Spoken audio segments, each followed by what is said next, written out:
Hello, my name is Cami Rush, and I am here to tell you why you, as a woman, should be riding a bike. There is nothing better than being on a bike, riding with the wind in your hair, especially going downhill at a fast speed, and feeling free. And occasionally on your bike, you'll ride past somebody running, and you'll be able to yell as you pass, "Sucker!" It's a great feeling. Being on a bike, there's nothing like it. You feel like you're flying. Did you know that riding is largely a male-dominated sport? Now, what are the reasons for that? The first reason is we live in a car-dominated society, which has led to less focus on bicyclist need for safe and efficient access to destinations on public roads. And this has created a situation that discourages bicycling for less confident riders. Women are more risk averse than men and thus tend to perceive more negative consequences of sharing the road with cars than men do. Women prefer off-road paths that are separated from traffic. Women also know that there are some crazy drivers out there. But a study that came out recently from the Netherlands concluded that driving a car is actually more dangerous than riding a bike. The benefits that come from riding are substantially larger than the potential for harm.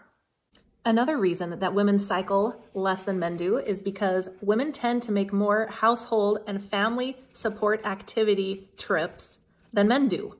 Many of these activities require the transport of a lot of things or a lot of people, and you can't use a bicycle to do those kind of things. Women are also twice as likely to run these family errands than men are.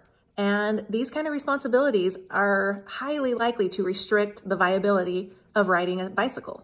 So now that we've talked about some of the reasons that keep women from getting on a bike, let's talk about why it's so important as women to get on a bike. First things first, women tend to be more sedentary than men. Interesting, right? So one of the things that I came into contact with as I studied on this is that cardiorespiratory fitness in older adults can bring better executive function in the brain, which aids in memory and in decision-making processes. Higher cardiovascular fitness levels have also been found to increase brain volume in important regions.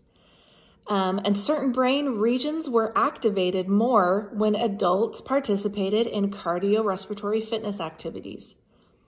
The cool thing is that our brains can improve even as we age if we choose to engage in an active lifestyle.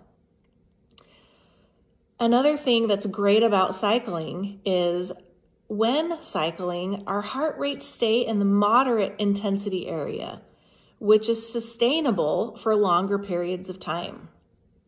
Cycling is low impact in nature. It's gentle on our joints. It helps preserve cartilage. And because of this, it's a hobby that can be enjoyed for many years.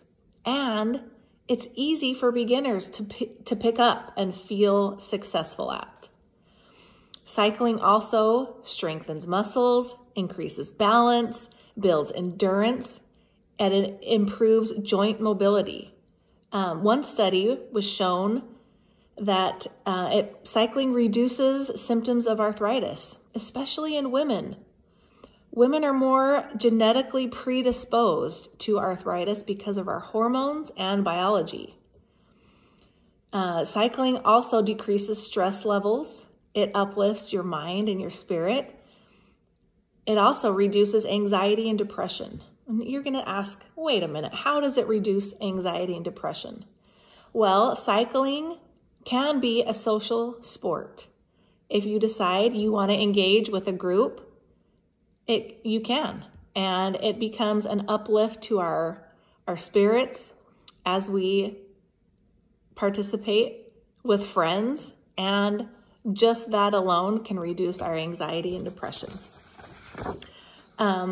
Cycling also reduces the side effects of women's menstrual cycles. the side effects of pregnancy, of childbirth, and menopause. By participating in regular non-load-bearing exercises like cycling, those symptoms can be reduced. Cycling also reduces risk of certain types of cancer, reduces the risk of type 1 diabetes. It helps with weight control and improves our quality of sleep. If that isn't enough reason, I don't know what is. It also strengthens our hearts, our blood vessels, and our lungs, improves our performance at school and work, and it also benefits the environment. We have improved air quality because there's less cars on the road, and it also reduces noise pollution. Cycling can also take you places that you can't get to in a car, and that's pretty cool. So now that we know all of these wonderful benefits, you're going to ask, okay, how much should I be cycling? Well, doctors recommend that you should be exercising 5 times a week, 30 minutes a day. So you can cycle as much as you want, but that's what's recommended. So with all of those things in mind, now you need to just start. And how do you do that? Well, first, you need a bike.